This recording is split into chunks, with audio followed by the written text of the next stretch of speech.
Kalau you tanya orang bukan Islam, macam mana nak bezakan Tuhan dan ciptaannya?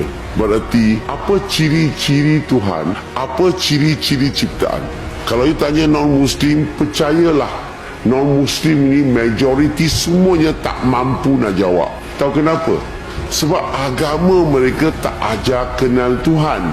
Agama mereka ajar sembah Tuhan buat baik. Islam bukan sembah Tuhan dulu. Islam kenal Tuhan dulu.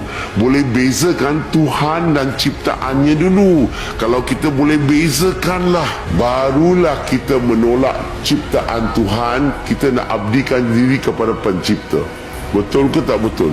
Baru boleh jadi la ilaha illallah. So tanya non-Muslim, biasanya mereka kata tak tahu.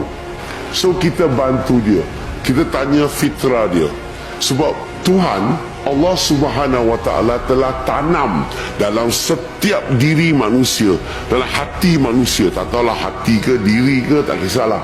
Allah telah tanam sesuatu dalam diri manusia, setiap manusia, fitrahnya boleh kenal Tuhan.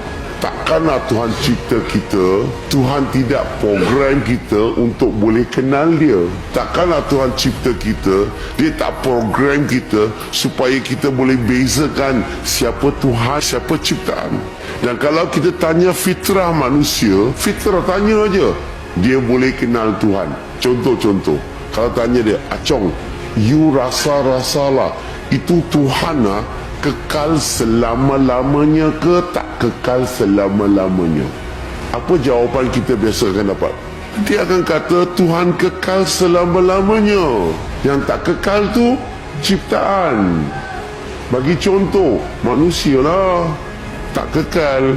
Lagi binatang pun tak kekal, tumbuh-tumbuhan pun tak kekal. Nampak tak? Dia boleh beza tak sekarang? Ciri-ciri yang pertama, dia boleh beza. Tanya yang kedua, Tuhan ada permulaan, ada akhir ke? Ataupun tak ada permulaan, tak ada akhir?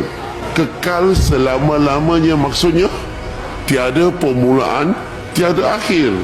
Ciptaan ada permulaan, ada akhir. Berarti apa-apa yang ada permulaan, ada akhir, lahir dan akan mati, dia tak mungkin boleh jadi Tuhan.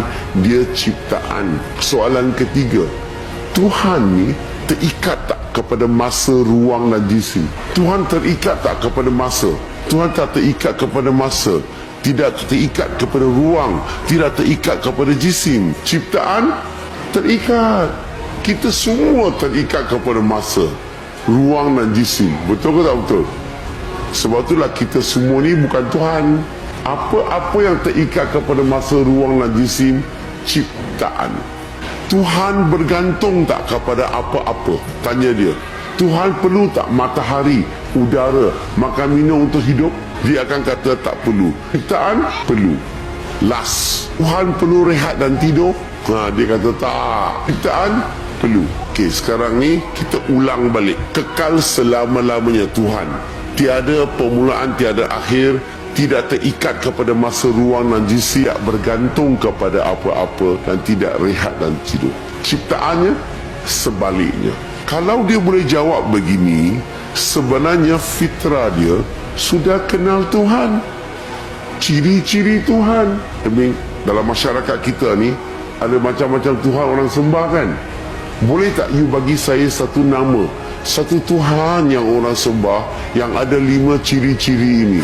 Kekal selama-lamanya, tiada permulaan, tiada akhir, tidak terikat kepada masa, ruang dan jisim, tidak bergantung kepada apa-apa dan tidak rehat dan tidur. Biasanya jawapan dapat apa? Mereka akan kata tak ada. Tak ada? Semua Tuhan dalam pasaran dia cakap tak ada. Maksudnya apa? Maksudnya dia surah lafaz la ilaha. Dia surah lafaz la ilaha. Dia telah menolak semua Tuhan dalam pasaran. Tak ada satu pun mempunyai ciri-ciri ketuhanan. Sebab dia tak boleh bagi satu nama pun. Tanya dia, ada tak mana-mana kitab di dunia sebut tentang ciri-ciri Tuhan sedemikian? Dia akan kata tak tahu atau tak ada. Dan cakap dengan dia, saya terjumpa ada satu kitab sebut namanya Al-Baqarah. ayat 255. Nah, kita boleh baca surah Al-Baqarah tu bagi dia. Ayat 255, ayat tu kursi. Dan kalau dia baca ayat itu, dia akan terkejut sebab apa? 5 ciri-ciri tadi tu yang dia setuju tu ada dalam ayat itu. Dan tanya dia, macam mana ini kitab boleh ada ciri-ciri Tuhan yang sebenar di sini? Kalau bukan datang daripada pencipta, mana mungkin boleh ada dalam kitab ini? Kenapa tak ada dalam kitab-kitab agama lain? Ada kemungkinan tak kitab ni datang daripada Tuhan sekarang? Kalau dia boleh terima ciri-ciri ini, sebenarnya fitrah dia telah la ilaha illallah. Apa-apa dalam alam ini la ilaha illallah.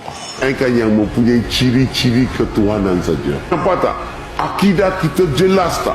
Akidah kita bukan sekadar percaya, tapi kita boleh terangkan dan boleh buktikan siapa yang layak disembah. Sebab kita tahu ciri-ciri Tuhan tiada pada ciptaannya. Setuju tak? So, nak sampaikan dakwah, bincang macam ni saja.